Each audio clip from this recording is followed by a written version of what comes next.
केशवपुर गांव में अधिकतर लोग खेती करने वाले ही थे। पूरे गांव में सिर्फ 2 ही कुएं थे जिनसे लोगों को पानी मिलता था। कुछ समय बाद गांव का एक कुआं पूरी तरह सूख गया। पूरे गांव के लोग पानी की जरूरत के लिए एक ही कुएं पर निर्भर थे। दूसरे कुएं से पानी भरते भरते लोगों को लगा कि कुएं में कोई भूत रहता है। जब गांव के किसान कुएं से पानी भरते थे तो उन्हें अजीब अजीब सी आवाजें सुनाई देती थी। खेती करने वाले पुरुषों की पत्नियों तो डर के मारे कुएं के आसपास भी नहीं जाती थी। धीरे धीरे पूरे गांव में बात फैल गई कि कुआं भूतिया है।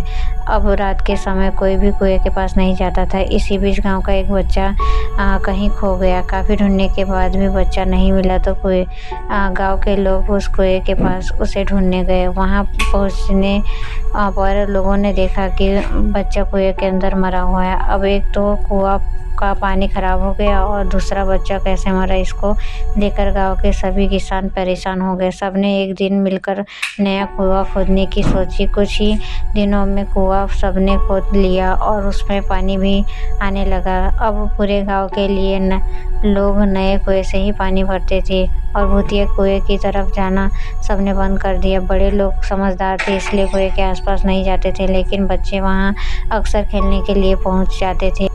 एक दिन 4-5 बच्चे भूतिया कुएं के पास खेल रहे थे। तभी एक बच्चा कुएं में गिर गया। उसके चीखने की आवाज सुनकर पूरे गांव वाले दौड़ते हुए भूतिया कुएं के पास पहुंचे।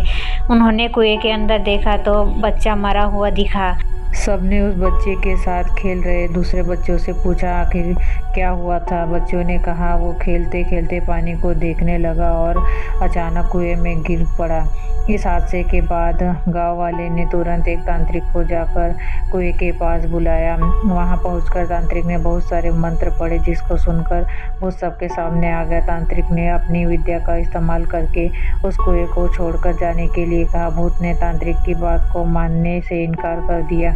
तांत्रिक ने पूछा तुम क्यों नहीं जाओगे, यहाँ आकर बच्चे मर रहे हैं इसलिए तुम्हें जाना ही होगा। भूत ने जवाब दिया इस कुएं में सालों से मेरा पूरा खानदान रहता आ रहा है, मैं यहाँ से बिल्कुल भी नहीं जाऊंगा। इतना कहकर भूत कुएं के अंदर चला गया। अब तांत्रिक ने गांव के लोगों से कहा इस कुएं के मुंह को ढक दो, ऐसा करने से किसी तरह के हादसे नहीं होंगे। ये सुनते ही गांव के मुखिया ने तुरंत काम शुरू करवा दिया। दूसरे दिन कुएं के मुंह पर जाली डालकर पूरी तरह से रेत और सीमेंट से पक्का ढक्कन बना दिया गया और इसे ढक दिया गया। अब सारे गांव वाले खुशी खुशी रहने लगे। उस दिन के बाद से गांव में ऐसी किसी तरह की घटनाएं नहीं हुई और भूतिया कुएं के डर से लोग मुक्त।